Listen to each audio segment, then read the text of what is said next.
ಅಧ್ಯಕ್ಷರೇ, ಚುಕ್ಕೆ ಗುರುತಿನ ಸಂಖ್ಯೆ 1537 ಮಾನ್ಯ ವಸತಿ ಮತ್ತು ವಫ್ ಮತ್ತು ಅಲ್ಪಸಂಖ್ಯಾತರ ಕಲ್ಯಾಣ ಸಚಿವರಿಗೆ ಕೇಳಕ್ಕೆ ಸನ್ಮಾನ್ಯ ಅಧ್ಯಕ್ಷ ಉತ್ತರ ನೀಡಲಾಗಿದೆ. ಮಾನ್ಯ ಸಭಾಧ್ಯಕ್ಷರೇ, ಈಗಾಗಲೇ ಸಚಿವರು ಉತ್ತರವನ್ನು ಒದಗಿಸಿಕೊಟ್ಟಿದ್ದಾರೆ. ಆದರೆ ಈ ಒಂದು ಚುಡುಗುಪ್ಪ ತಾಲೂಕಿನಲ್ಲಿ, ನನ್ನ ಮತಕ್ಷೇತ್ರ ಹುಮನಾಬಾದ್ ತಾಲೂಕಿನ ಚುಡುಗುಪ್ಪ ಪಟ್ಟಣದಲ್ಲಿ ಸುಮಾರು 545 ಮನೆಗಳನ್ನು ನಿರ್ಮಾಣಕ್ಕೆ ವರ್ಕ್ ಆರ್ಡರ್ ಆಗಿದೆ. ಆ ವರ್ಕ್ ಆರ್ಡರ್ ಆಗಿದ್ದು 2022ರಲ್ಲಿ ಆಗಿದೆ ಮಾನ್ಯ ಅಧ್ಯಕ್ಷರೇ. ಆದರೆ ಆ ಕಂಪ್ಲೀಷನ್ ಮಾಡಬೇಕಂತಂದ್ರೆ 18 ತಿಂಗಳಿನಲ್ಲಿ ಆ 545 ಮನೆಗಳನ್ನು ಕಂಪ್ಲೀಟ್ ಮಾಡಬೇಕಾಗಿತ್ತು. ಆದರೆ ಈವರೆಗೆ ಆ ಕಂಪ್ಲೀಟ್ ಆಗಿದ್ದ ಮನೆ 150 ಆಗಿದೆ ಮಾನ್ಯ ಅಧ್ಯಕ್ಷರೇ. ಆದರೆ ಇನ್ನ ಯಾವಾಗಿನ ತನಕ ಆಗುತ್ತೆ? 2024ರಲ್ಲಿ ಎಲ್ಲ ಮನೆಗಳನ್ನು ಕೂಡ ಕಂಪ್ಲೀಟ್ ಆಗಬೇಕಾಗಿತ್ತು. ಈಗಾಗಲೇ ಇವೆಲ್ಲ ಕೊಳಚೆ ಪ್ರದೇಶದಲ್ಲಿ ಮನೆಗಳಿದೆ ಮಾನ್ಯ ಅಧ್ಯಕ್ಷರೇ. ಆ ಕೊಳಚೆ ಪ್ರದೇಶ ಯಾರು ಇರ್ತಾರ ಅಂತಂದ್ರೆ ಅಲ್ಲೆಲ್ಲ ಬಡ ಜನರು ಇದ್ದಾರೆ. ಈಗೆಲ್ಲ ಮನೆಗಳು ಸ್ವಲ್ಪ ಜಾಗ ಎಲ್ಲ ವೆಕೆಂಟ್ ಮಾಡಿ, ಖಾಲಿ ಮಾಡಿ, ಅವರು ಹೊರಗಡೆ ಟೀನ್ ಶೆಡ್ ಹೊಡ್ಕೊಂಡು ಅವರು ಉಪಯೋಗಿಸ್ತಿದ್ದಾರೆ ಮಾನ್ಯ ಅಧ್ಯಕ್ಷರೇ. 2 ವರ್ಷ ಆಗ್ತು, ಇನ್ನೊಂದು ತನಕ ಕೂಡ ಬಹಳಷ್ಟು ಮನೆಗಳು ಹಂಗೆ ಇದೆ ಮಾನ್ಯ ಅಧ್ಯಕ್ಷರೇ. ಈಗಾಗಲೇ ಏನು 545 ಮನೆಗಳು ಆಗ್ಬೇಕು ಅಂತಂದ್ರೆ ಈಗಾಗಲೇ ಅವ್ರು ಸ್ಟಾರ್ಟ್ ಮಾಡಿದ್ರೆ 290 ಮನೆಗಳನ್ನು ಸ್ಟಾರ್ಟ್ ಮಾಡಿದ್ದಾರೆ ಮಾನ್ಯ ಅಧ್ಯಕ್ಷರೇ. ಇನ್ನ 250 ಮನೆಗಳು ಏನು ಕೂಡ ಸ್ಟಾರ್ಟ್ ಆಗಿಲ್ಲ. ಅದಕ್ಕೆ ಯಾಕೆ ಇಷ್ಟು ಲೇಟ್ ಆಗ್ತಾ ಇದೆ ಅಂತ ಮಾನ್ಯ ಸಚಿವರ ಹತ್ರ ನಾನು ಕೇಳಕ್ಕೆ.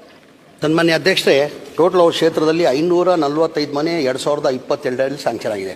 ಅದರಲ್ಲಿ 295 ಮನೆ ಕೆಲಸನ ಶುರು ಮಾಡಿದ್ದೀವಿ. ಕಾರಣ ಅಂದರೆ ಏನಂದರೆ, ಡಿಲೇ ಆಗೋಕ್ಕೆ ಕಾರಣ ಅಂದರೆ ಬೆನಿಫಿಷರಿ ಪೇಮೆಂಟ್. ಟೋಟಲ್ ಇದು ಬೆನಿಫಿಷರಿ ಪೇಮೆಂಟ್ 21 ಕೋಟಿ ಬರಬೇಕಾಗಿತ್ತು. 545 ಮನೆಗೆ 21 ಕೋಟಿ ಬರಬೇಕಾಗಿತ್ತು. ಬರೀ 2.5 ಕೋಟಿ ಬೆನಿಫಿಷರಿ ಪೇಮೆಂಟ್ ಬಂದಿತ್ತು. ಆ ಕಾರಣಕ್ಕೆ ಸ್ವಲ್ಪ ಡಿಲೇ ಆಗಕ್ಕೆ ಇದಾಯ್ತು ಅದು. ಆಮೇಲೆ ನಮ್ಮ ಸರ್ಕಾರ ಬಂದಾದ್ಮೇಲೆ, ನನ್ನ ಗಮನಕ್ಕೆ ಬಂದಾದ್ಮೇಲೆ ನಾವು ಸ್ಲಮ್ ಬೋರ್ಡ್ ಬರೀ ಇವ್ರ ಕ್ಷೇತ್ರದ ಮಾತ್ರ ಇಲ್ಲ, ಇಡೀ ರಾಜ್ಯದ್ದು ಟೋಟಲ್ 1,80,253 ಮನೆಗಳು ಎಲ್ಲ ಮನೆಗಳು ಪೆಂಡಿಂಗ್ ಇತ್ತು. ನಮ್ಮ ಸರ್ಕಾರ ಬಂದಾದ್ಮೇಲೆ, ಮನೆ ಸಿದ್ದರಾಮಯ್ಯ ಅವರು ಮುಖ್ಯಮಂತ್ರಿ ಆದಮೇಲೆ, ನಾನು ವಸತಿ ಮಂತ್ರಿ ಆದಮೇಲೆ ಮನೆ ಮುಖ್ಯಮಂತ್ರಿ ಗಮನಕ್ಕೆ ತಂದೆ.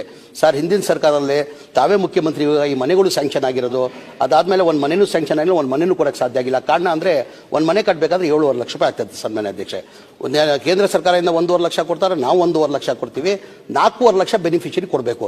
ಟೋಟಲ್ ಸ್ಲಮ್ ಬೋರ್ಡಲ್ಲಿ ಬೆನಿಫಿಷರಿ ಪೇಮೆಂಟ್ 1,80,253 ಮನೆಗೆ 7,500 ಕೋಟಿ ಬರಬೇಕಾಗಿತ್ತು. ಬರೇ 310 ಕೋಟಿ ಬಂದಿತ್ತು. ಏನಕ್ಕೆ ಬಡವ್ರು ಕೊಡೋಕ್ಕೆ ಸಾಧ್ಯ ಆಗಲ್ಲ. ಆ ಕಾರಣಕ್ಕೆ ಮಾನ್ಯ ಮುಖ್ಯಮಂತ್ರಿ ಗಮನಕ್ಕೆ ನಾನು ತಂದು, ಈ ಥರ ಬಡವ್ರು ಕೊಡೋಕ್ಕೆ ಸಾಧ್ಯ ಆಗಲ್ಲ, ನಾವೇ ಸರ್ಕಾರ ವತಿಯಿಂದ ಕಟ್ಕೊಡ್ಬೇಕಂತ ಹೇಳ್ಬಿಟ್ಟು ಮನೆ ಮುಖ್ಯಮಂತ್ರಿ ಗಮನಕ್ಕೆ ತಂದು, ಮನೆ ಮುಖ್ಯಮಂತ್ರಿಗಳು 2-3 ಮೀಟಿಂಗ್ ಮಾಡಿ, ಇಲ್ಲ ನೀನು ಹೇಳ್ತಾರ ಸತ್ಯ, ಇದು ಬಡವ್ರು ದುಡ್ಡು ಕೊಡೋಕ್ಕೆ ಸಾಧ್ಯ ಆಗಲ್ಲ, ನಾವೇ ಸರ್ಕಾರ ವತಿಯಿಂದ ಕೊಡುವ ಅಂತ ಹೇಳ್ಬಿಟ್ಟು 2024 ಜನವರಿಯಲ್ಲಿ ತಂದು ಕ್ಯಾಬಿನೆಟಲ್ಲಿ ಅಪ್ರೂವ್ ಮಾಡಿ 500 ಕೋಟಿ ಬಿಡುಗಡೆ ಮಾಡಿದ ಕಾರಣಕ್ಕೆ 36,789 ಮನೆಗಳು ಕೊಟ್ವಿ ಸನ್ಮಾನ್ಯ ಅಧ್ಯಕ್ಷೆ. ಈಗ 42,000 ಮನೆಗಳು ಕೊಡಬೇಕಾಗಿತ್ತು. ಹೋದ ತಿಂಗಳಲ್ಲೇ ಅದಲ್ಲೂ ಇವ್ರದ್ದು 150 ಮನೆ ಇದೆ, ನಿಮ್ಮ ತಾಲೂಕ್ದು 150 ಮನೆ ಇದೆ. ಹೋದ ತಿಂಗಳಲ್ಲಿ ಕೊಡಬೇಕಾಗಿತ್ತು. ನಾವು ಸಾಧನಾ ಸಮಾವೇಶ ವಿಜಯನಗರಲ್ಲಿ ಮಾಡಿದ ಕಾರಣಕ್ಕೆ ನಾನು 25ನೇ ತಾರೀಕಿಗೆ ಬೆಳಗಾಮಲ್ಲಿ ಕಾರ್ಯಕ್ರಮ, ಹುಬ್ಳಿದಲ್ಲಿ ಕಾರ್ಯಕ್ರಮ ಮಾಡಿ ಕೊಡಬೇಕಂತ ತೀರ್ಮಾನ ಮಾಡಿದ್ವಿ. ಆ ಸಾಧನಾ ಸಮಾವೇಶ 2 ವರ್ಷ ಸಾಧನಾ ಸಮಾವೇಶ ಕಾರ್ಯಕ್ರಮ ವಿಜಯನಗರ ಮಾಡಿದ ಕಾರಣಕ್ಕೆ ನಾನು ಮುಂದೆ ಹಾಕಿದ್ದೀನಿ. ಬರೋ ತಿಂಗಳಲ್ಲಿ ಆ ಕಾರ್ಯಕ್ರಮನ ಮಾಡಿ ಮನೆ ಕೊಡ್ತಾ ಇದ್ದೀವಿ. ಇವ್ರದ್ದು ಈಗ 150 ಮನೆಗಳು ಈ ಬಾರಿ ಕೊಡ್ತಾ ಇದ್ದೀವಿ. ಮಿಕ್ಕಿದ ಮನೆಗಳು 292 ಉಳಿದಿರೋದು ಎಷ್ಟು? 253 ಮನೆಗಳು ಉಳಿದಿತ್ತದು, ಡ್ರಾಪ್ ಆಗಿತ್ತದು. ಕ್ಯಾಬಿನೆಟಲ್ಲಿ ಏನು ಮಾಡಿದ್ರು, 1,80,000 ಅನ್ಸ್ಟಾರ್ಟೆಡ್ ಅಂತ ಹೇಳ್ಬಿಟ್ಟು ಬರೀ 1,18,000 ಸ್ಯಾಂಕ್ಷನ್ ಮಾಡಿ 61,000 ಮನೆಗಳು ಡ್ರಾಪ್ ಮಾಡಿದ್ವು. ತಿರ್ಗಾ ಮನೆ ಮುಖ್ಯಮಂತ್ರಿಗೆ, ಇಲ್ಲ ಸರ್ ಆಲ್ರೆಡಿ ಕೆಲಸ ಶುರು ಆಗಿಬಿಟ್ಟಿದೆ, ಗುದ್ಲಿ ಪೂಜೆ ಆಗಿಬಿಟ್ಟಿದೆ, ಟೆಂಡರ್ ಆಗಿಬಿಟ್ಟಿದೆ, ಮಾಡ್ಬೇಕಂತ ಹೇಳ್ಬಿಟ್ಟು ಮನೆ ಮುಖ್ಯಮಂತ್ರಿ ಗಮನಕ್ಕೆ ತಂದು ಅದು ಕ್ಯಾಬಿನೆಟಲ್ಲಿ ತಂದು ಅಪ್ರೂವ್ ಮಾಡಿಸ್ಕೊಂಡಿದ್ದೇನೆ. ಅದು ಅಪ್ರೂವ್ ಮಾಡಿಸ್ಕೊಂಡಿದ್ದೀನಿ. ಅದು ಕೆಲಸನ ಮಾಡ್ಕೊಡ್ತೀವಿ. ಈಗ ಸರ್ಕಾರದಿಂದನೇ ದುಡ್ಡು ಕೊಡಬೇಕಾಗಿದ್ದರಿಂದ ನಾವು ಏನು ಈಗ ಮನೆಗಳು ಡಿಲೇ ಆಗಲ್ಲ, ಕಂಪ್ಲೀಟ್ ಮಾಡಿ ಮಾನ್ಯ ಮುಖ್ಯಮಂತ್ರಿಗಳು ಸೂಚನೆ ಕೊಟ್ಬಿಟ್ಟವ್ರೆ. 2026 ಕೊನೆಯ ಒಳಗಡೆ 1,80,000 ಮನೆಗಳು ಕಂಪ್ಲೀಟ್ ಮಾಡಿಕೊಡ್ಬೇಕಂತ ಹೇಳಿದ್ದಾರೆ. ಕಂಪ್ಲೀಟ್ ಮಾಡಿ ರಘುಮೂರ್ತಿ ಅಲ್ಲ, ಒಂದು ಕ್ಲಾರಿಫಿಕೇಶನ್ ಒಂದ್ ಸೆಕೆಂಡ್. ಮಾನ್ಯ ಅಧ್ಯಕ್ಷರ, ನಾವು ಕಾಂಟ್ರಾಕ್ಟರ್ ಕೇಳಿದಾರ, ಅವ್ರೇನ್ ಹೇಳ್ತಾರ, ಸ್ಟೇಟ್ ಗೌರ್ಮೆಂಟ್ಲಿಂದ ಏನು ಅನುದಾನ ಬರಬೇಕಾಗಿತ್ತು, ಆ ಸ್ಟೇಟ್ ಗೌರ್ಮೆಂಟ್ಲಿಂದ ಅನುದಾನ ನಮಗ ಪೇಮೆಂಟ್ ಆಗಲ್ ಕಾರಣದಿಂದ ನಾವು ಮಾಡ್ಲಕ್ ಆಗ್ತಾ ಇಲ್ಲ.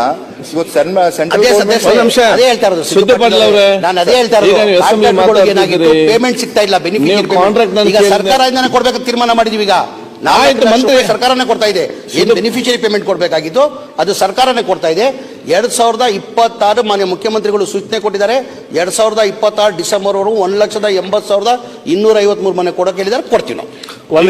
ಮಂತ್ರಿಗೆ ಒಂದು ಕ್ಲಾರಿಫಿಕೇಶನ್ ಅಧ್ಯಕ್ಷರೇ, ಮಾನ್ಯ ಸಚಿವರ ಒಂದ್ ಸ್ವಲ್ಪ ಟೆಂಡರ್ ಆಗಿ ಕೆಲಸ ಶುರುವಾಗಿದ್ದು ಕೂಡ ಸ್ವಲ್ಪ ಮನೆಗಳು ಡ್ರಾಪ್ ಆಗಿದ್ದು, ಅವನ್ನ ಡ್ರಾಪ್ ನಾನು ತಮಗೆ ಮಾತಾಡಿದಾಗ ಇಲ್ಲ ಅದನ್ನ ಮತ್ತೆ ರೀಸ್ಟಾರ್ಟ್ ಮಾಡಿ ಗ್ರಾಹಕರ ಸ್ಯಾಟಿಸ್ಫ್ಯಾಕ್ಷನ್ ನಲ್ಲಿ ನಂಬರ್ 1 ತೃಪ್ತಿಕರ ದೈಹಿಕವಾದ ಹುಮ್ನಾಬಾದ್ನ ಎಸ್ವಿ ಟಿವಿಎಸ್ ಶೋರೂಮ್ ನಿಮಗಾಗಿ ತರುತ್ತಿದೆ ಹೊಸ ಮಾಡೆಲ್ಗಳ ಹೊಸ ಬೈಕ್ಗಳು. ಇಲ್ಲಿ ಟಿವಿಎಸ್ ನ ಸ್ಪೇರ್ ಪಾರ್ಟ್ಸ್ ಹಾಗೂ ಸರ್ವಿಸ್ ಕೂಡ ಲಭ್ಯ. ಹಾಗಿದ್ರೆ ತಡೆಯಾಕೆ ಹಿಂದೆ ಭೇಟಿ ನೀಡಿ ನಾಗಲಕ್ಷ್ಮಿ ದಾಬಾ ಹತ್ತಿರ ಗುಲ್ಬರ್ಗಾ ರೋಡ್, ಹುಮ್ನಾಬಾದ್. ಹೆಚ್ಚಿನ ಮಾಹಿತಿಗಾಗಿ ಸಂಪರ್ಕಿಸಿ 8494951009. ಪಿಯುಸಿ ಮುಗಿಸಿ ನರ್ಸಿಂಗ್ ಮಾಡಲು ಹಾಗೂ ಫಿಸಿಯೋಥೆರಪಿ ಮಾಡಲು ಇಚ್ಛಿಸುವವರಿಗೆ ಉತ್ತಮ ಅವಕಾಶ. ಹುಮ್ನಾಬಾದ್ನ ಎಚ್ಕೆಡಿಇಟಿಯ Umadevi Patil college of nursing ನಲ್ಲಿ ಬಿಎಸ್ಸಿ ನರ್ಸಿಂಗ್ ಹಾಗೂ ಡಿಪ್ಲೊಮಾ ನರ್ಸಿಂಗ್ ಕೋರ್ಸ್ ಲಭ್ಯ. ಹಾಗೂ ಭೀಮರಾವ್ ಪಾಟೀಲ್ ಕಾಲೇಜ್ ಆಫ್ ಫಿಸಿಯೋಥೆರಪಿನಲ್ಲಿ ಬಿಪಿಟಿ ಮತ್ತು ಎಂಪಿಟಿ ಸ್ನಾತಕೋತ್ತರ ಪದವಿ ಲಭ್ಯವಿದೆ. ಇಲ್ಲಿ ಪ್ರವೇಶ ಪ್ರಾರಂಭವಾಗಿದ್ದು ಉತ್ತಮವಾದ ಕ್ಲಾಸ್ ರೂಮ್, ಅನುಭವವುಳ್ಳ ಅಧ್ಯಾಪಕರಿಂದ ಬೋಧನೆ, ಪ್ರತ್ಯೇಕ ಲ್ಯಾಬ್ಗಳ ವ್ಯವಸ್ಥೆ, ಹೈಟೆಕ್ ಆಸ್ಪತ್ರೆಯೂ ಲಭ್ಯವಿದೆ. ಹಾಗೂ ವಿದ್ಯಾರ್ಥಿಗಳಿಗೆ ಪ್ರತ್ಯೇಕ ಹಾಸ್ಟೆಲ್ ವ್ಯವಸ್ಥೆಯೂ ಲಭ್ಯವಿದೆ. ಹಾಗಿದ್ರೆ ತಡೆಯಾಕೆ ಹಿಂದೆ ಭೇಟಿ ನೀಡಿ. NH65 ರಸ್ತೆ, ವೀರಭದ್ರಗಿರಿ, ಸಿಂಧನಕೀರ ಕ್ರಾಸ್, ಹುಮ್ನಾಬಾದ್. ಹೆಚ್ಚಿನ ಮಾಹಿತಿಗಾಗಿ ಸಂಪರ್ಕಿಸಿ ಆಡಳಿತಾಧಿಕಾರಿ ಡಾಕ್ಟರ್ ಸದಾನಂದ ಪತ್ರಿ 9019078988.